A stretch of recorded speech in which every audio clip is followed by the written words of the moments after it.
Hey guys, welcome back to All Things Nikki. I am so happy you clicked on this video today. If you are new, thank you so much for stopping by. I hope that you consider being a part of the family. And if you are returning, welcome back, fam.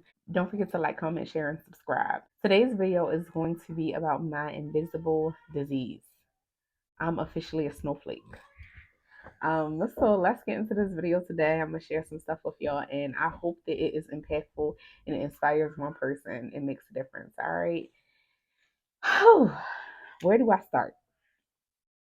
So I have multiple, and not multiple, but this is my second invisible illness. Um, my first one I speak about in a lot of videos, but I never really went into detail. So the first thing I have is pseudotumor cerebri. So it's basically like a fake brain tumor. So basically, my brain, my body, thinks that there's a brain tumor in my head, but there's not really one there. It's not a physical tumor that you can see. But all of the things that happen with a person that has a brain tumor is happening to me. This is affecting my vision, my optic nerves. It affects a lot of things. So that's the first disease. And I'm shunted. If you guys can see, I need to do my hair. But this big knot in my head, you can see from the side, and you can still see the stitches where the staples were.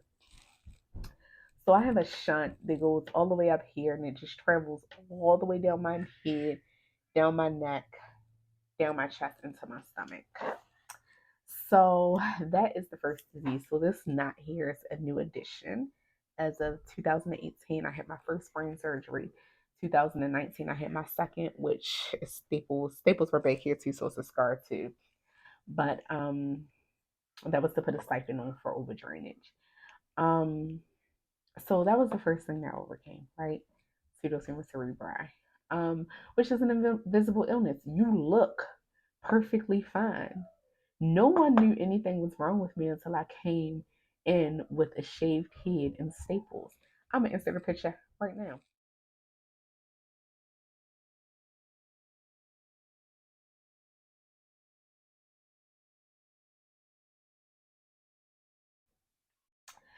So no one knew anything was wrong with me until they saw me like that, and they're like, "Why is the staples in your head?"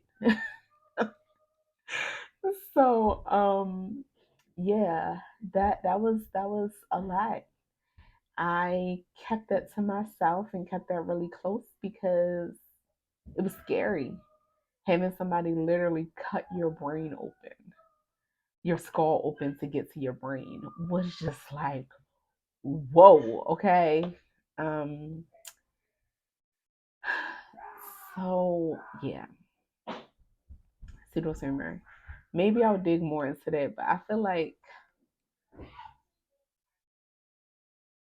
maybe I'll talk about it more because it's actually beginning to be more common than it was back then.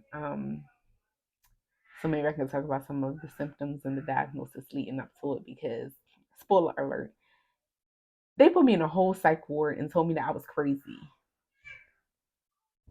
To turn around and say, "Oh no, it's because you have a fake brain tumor." Okay. So, yeah. When I say that was a lot, that was a lot. I think I started having symptoms when I was like 23. So from 23 to 28, I didn't have my first brain surgery until I was 28. I was suffering all that time. And I went through a million different diagnoses. Okay, so that's first things first. Secondly, now,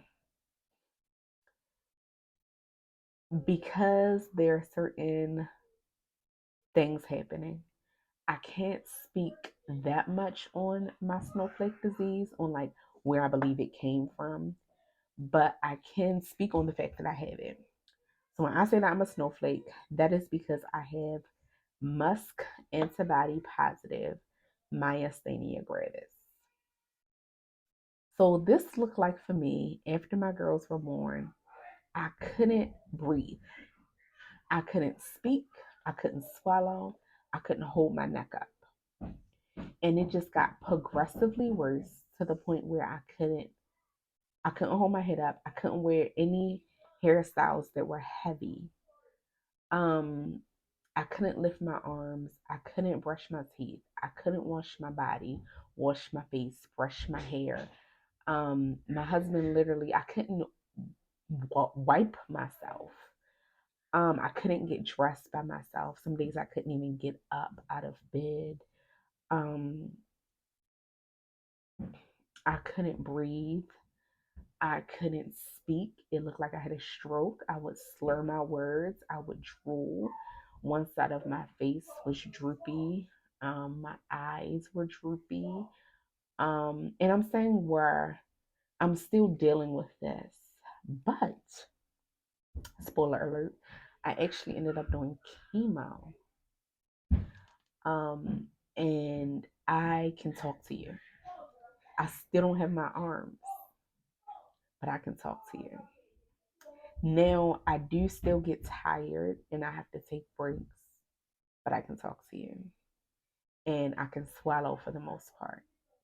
I can't swallow when I get really exhausted, but I can talk to you and my face look, I still see a little bit of it's not symmetrical, but um, we try to fix it with makeup too. But I can talk to you. And myasthenia took me out because I had no idea what was going on. So now this is like January of 2022. I got diagnosed with Musk positive myasthenia gravis October 27th, 2022. Today is May 6th, 2023. So I have been going through this all this time. I mean, doctor after doctor, just telling me I had arthritis and this and that and this and that, and actually ruled out myasthenia gravis. Um, and then took another doctor coming in like, oh, I'm gonna repeat this test and I'm gonna add some extra stuff, like going the extra mile to actually find out that I do have myasthenia gravis. But uh, the treatment for me was a medication called Mestinon and really high doses of steroids. So I started that on my husband's birthday on October 28th, 2022. I started the Mestinon and the steroids. I was told to stop breastfeeding um, and take the medication. So before then, we had tried the stuff. We tried a whole bunch of NSAIDs. We tried Celebrex. We tried stuff for pain. And as I was trying to tell them, it wasn't painful. It's just that I couldn't do it. Like, I want to be able to lift my arms, right? I know I can lift my arms, but I can't lift them. They're so heavy. I would be walking and my legs would just collapse and I would just fall. Or I would pick up my daughters, which ended ultimately ended up in meaning I couldn't even lift my babies. And they were eating solids and stuff. I couldn't even pick up a spoon to get it to their mouth. I couldn't pick up a spoon and get it to my mouth, but I couldn't even pick up a spoon to get it to my baby's mouth. So I remember being home with the girls by myself, and I picked up a baby, and I'm trying, like, come on, baby, we got to do this. And I'm walking. So I get one baby down the steps to her playpen, and then I come back and I get the other baby, Zoe. So I pick up Zoe, and I'm like, oh God, I'm so tired. But I have a baby downstairs in the playpen crying, so I can't stop, right? I'm walking down the steps, and my legs just collapse. And I just fall down the steps with Zoe in my arms. And I thank God I turned, so I took the brunt of the impact, and she ended up being on top of me. She was scared, she was crying, but she wasn't hurt. I was banged up, but that happened multiple times, and I just put on that superwoman cape, right? And I just kept going, and I made adjustments, and changed, the out the outlay of the house and try to, like, I would count my steps to this and that and the third. And, I had to be very meticulous about how I did things, um, because I couldn't care for myself. And then one other thing that I'm actually gonna talk about, because I feel like I can talk to y'all my family. I couldn't control my sphinx muscle. So I would be standing there talking or cooking or doing anything, and I would be exhausted. Like, my best time was when I woke up in the morning. If I took a shower, that was all my energy for the day. I had nothing else left to give. If I put lotion on, I had nothing else left. So I would be so exhausted. It was so hard. Going through all of this, being 32 years old, already having a lot that you've overcome and dealt with. Like, I would be standing there, and I was one memory in particular. I'm home alone with the girls, and I am standing in the kitchen. They're in their high chairs. I'm giving them food so that they can feed themselves, because I can't feed them. So now I feel like a bad mom, because it's a whole nother story, but I felt like they had to, like, fend for themselves because I couldn't be a good parent. I couldn't feed them like baby food and stuff. So I ended up giving them, like, a lot of, like, blueberries and just stuff that they could pick up and eat. And I'm standing there and I'm tired, and I'm, like, trying to plan out the day. It's like 10 a.m. And next, all I know is that I just start losing my bowels all over me. And I darted through the house to the powder room on the first floor. And it's literally bowels just following me through the house, everywhere, all over the floor. And I don't know what to do. Because now I'm like, oh my goodness, something is wrong with me. And I'm so tired. I'm so weak. Just turning around to be able to wipe. I just was so, and then the babies are screaming because I'm not there. And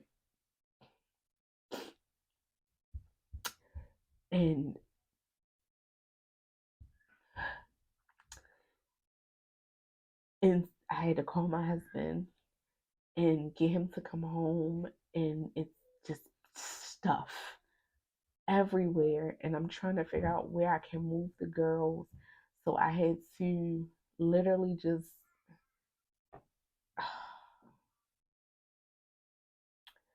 it happened so regularly at that point, at a certain point in time, that I was used to it. Where I was like, okay, like, I started learning how to live with losing your bowels. Like, okay, I just lost my bowels on myself. Let me get some energy to walk to the shower. And, like, at 32,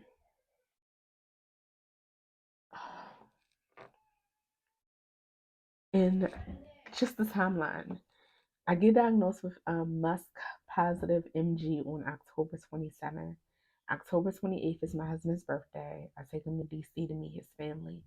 I have this spidey sense that he's cheating on me, right? November 6th, I find out my husband has been cheating on me our whole marriage, right? I have Musk positive MG, and I'm trying to wrap my head around it and trying to find a diagnosis. I'm back and forth to all these clinics.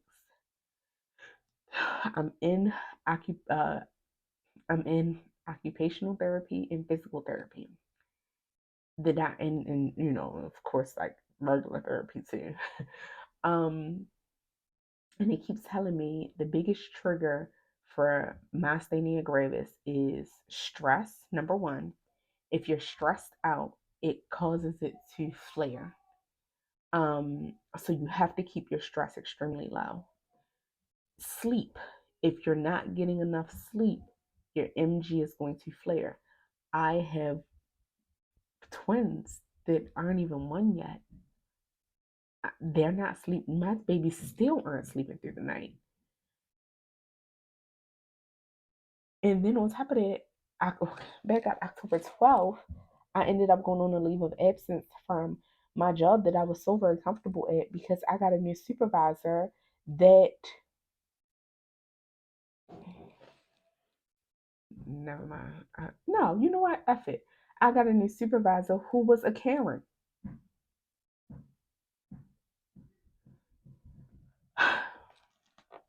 October 12th, I leave my job. October 27th, I get diagnosed. October 28th, it's my husband's birthday. Take him to DC. Spidey senses go off that he's cheating on me for real.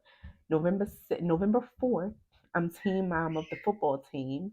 um I I pay for an entire post football game, and I put it all together, a end of the season party, going to get the kids trophies, getting the food and all this stuff. The league didn't pay for any of that. The league didn't put it together.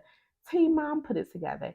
And I did that because I love my husband and because he wanted to coach. It's such a terrible time in our life because I had to be team mom while I had myasthenia gravis. I couldn't even peel an orange or cut up an orange or pull a cooler, or put the kids' helmets on. I couldn't do anything because I didn't have any arms. But I still was doing all these things. But that's a whole nother story, okay? So November 4th, we did the team party, right? Stress. November 6th, I found out that he's been unfaithful our entire marriage. Stress. I'm not sleeping. I'm not eating. I'm stressed. My myasthenia number was 1,500 and something in October. I went through so many neurologists, right? Trying to get good care. Because I needed a neurologist that understands Musk specific myasthenia gravis. Myasthenia gravis is a rare disease in itself, but Musk antibody specific myasthenia gravis is really, really rare. Um, so I finally found a doctor who has 30 patients, her entire years of practice, that had Musk positive myasthenia gravis from all over the world that comes to see her. Now, that is a gem because a doctor who had one patient with myasthenia gravis, period, is a gem. But a doctor that had 30, it was like, oh, and she had great bedside manner. I love her. She's still my doctor. From October to March 1st, October 27th to March 1st, my Musk number went from 1,500 to 5,800. So it was progressing really fast. And I was sick. Um, I then met with this new doctor, and she told me that my only course of treatment, the methanol makes it worse, the steroids make it worse. The only course of treatment was rituximab. So she said that we would do the rituximab infusions every 6 months, and it is a chemotherapy. And the way that she explained it to me is that the same B cells that a patient makes that has B cell lymphoma or B cell leukemia are the same type of B cells that you're making. So she explained this to me as a faucet. She said basically your body is a faucet and it's pouring cells into these classrooms. A patient with B cell leukemia or B cell lymphoma, their classroom is full of bulbs. It's busting out the seams, and the bulbs are trying to tear up the school. And in your case, it's some bulbs sitting in the back of the classroom, and they're destroying the classroom. And you got these other cells trying to you got A and C trying to fight, but B is back there trying to tear up the classroom, and trying to wreak havoc. So with the steroids and the methanol, the goal for those medications was for us to take the weapons out of Bob's hands, so all he had to use was his fist. But With the rituximab infusion, I'm cutting the faucet off. So it's no longer making bulb. So then all I have to deal with is after we cut that faucet off, all we have to deal with is dealing with the bulbs that are in the classroom already. So that's through the chemo. After that, bulb will be there, and it takes some weeks and some time to eliminate bulb out of the classroom, out of the school. And then, sometimes we eliminate that through placing up the chemo was done through IV through your arm. It's only two infusions, so you don't have to have a port. Then we talked about the fact that if there's a need to eliminate these cells because there's so many, we then need to place a port in your chest and do a plasma exchange or plasmapheresis. And that is what we were supposed to be doing this coming Wednesday, May 10th. Today is May 6th. So, and then after that, we wait. Some people don't need another infusion for a year or two. Some people need it 6 months later. Everybody is different, but we will wait. So, I'm scheduled for my next infusion in September. I got my first two infusions. I'll insert a picture here.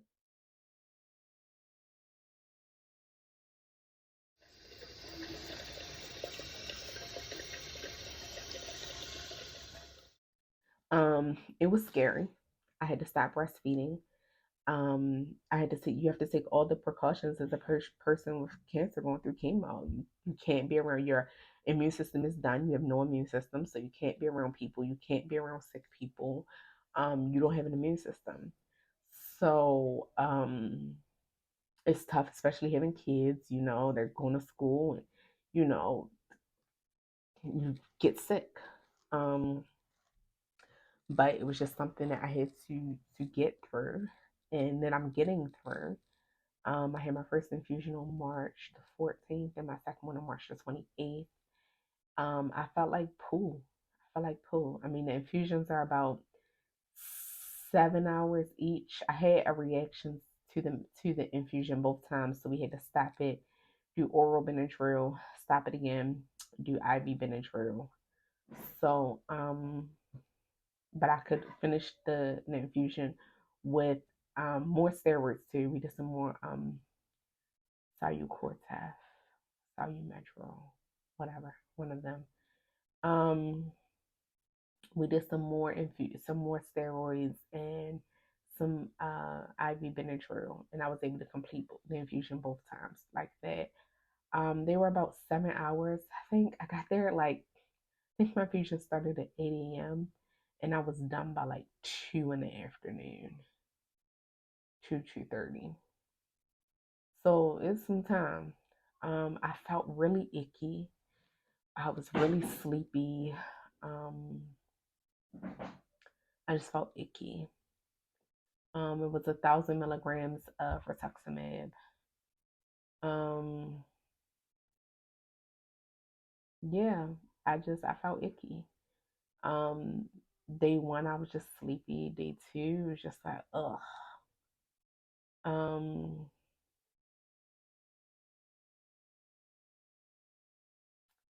but here we are in May, and I can talk to you. Like that's it's just a win. I can talk to you. Um, I'm still in the thick of it. Um, I have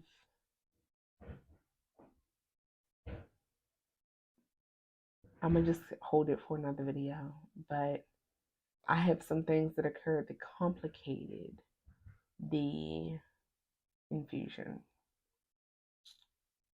Um, but I'm dealing with it. But I am blessed because I found a doctor who understands this disease. I know what it is, and I can deal with it accordingly. It's very unfortunate, and I feel unlucky that I got it, but I got it, and that's the cards that I've been dealt, and I gotta do what I gotta do, right?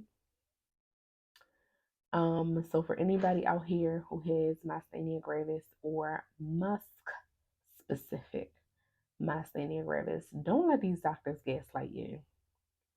Don't diminish what you're feeling.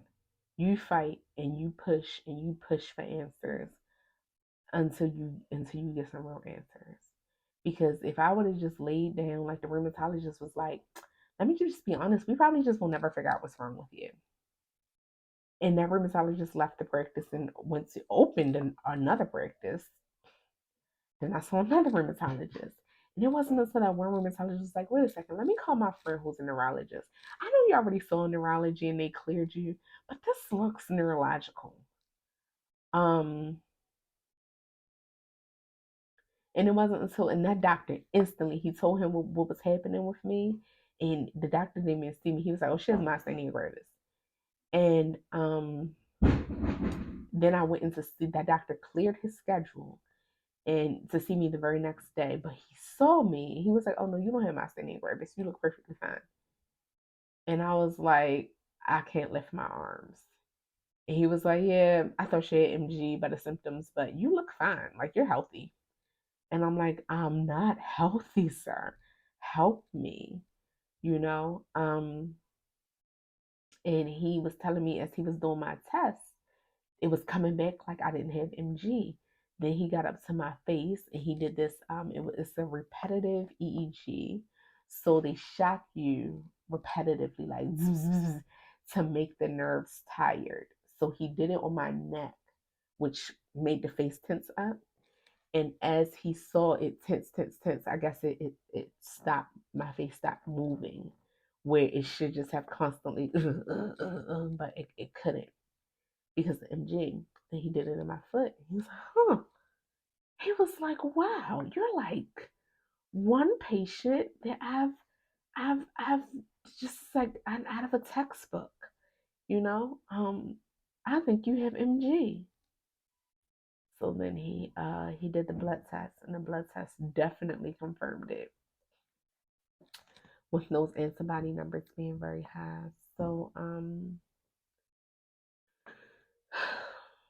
if it wasn't for that, we wouldn't have known that I had myasthenia gravis. So I'm thankful that I am blessed in finding some answers and that we know how to move accordingly. I'm praying that it will be controlled for a long time and I'll get my life back a little bit. But as of right now, I'm just taking it one day at a time. One day at a time.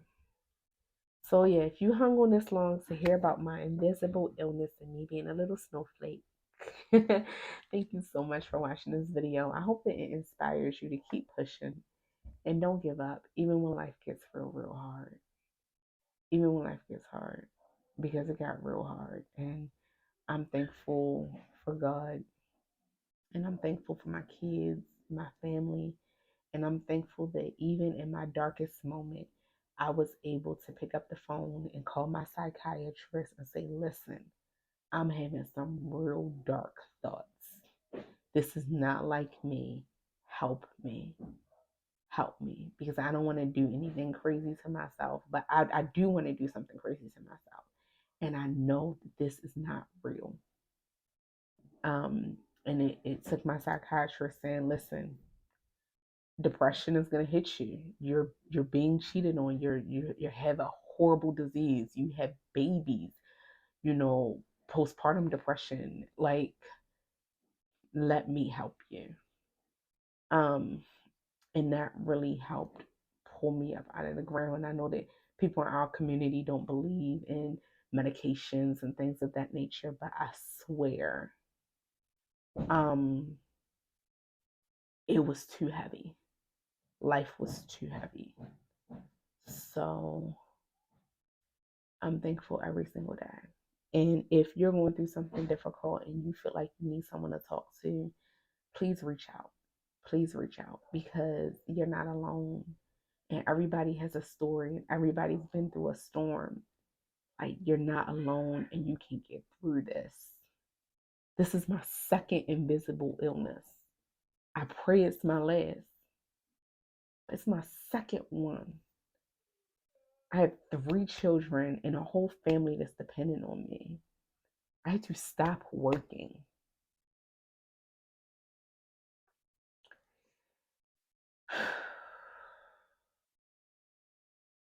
You got this. You got this. All right, y'all. I hope y'all enjoyed this video. I hope that y'all got something from it. Don't forget to drop down in the comment box below. Show me some love. Like, comment, share, and subscribe. And don't forget to head on over to Breaking the Curse with Sunshine and Nikki, and follow us on our all social handles are in the description box below as well. So don't forget to do that, and I will see y'all in the next video. I hope y'all like this consistent content. All right, love y'all. Bye.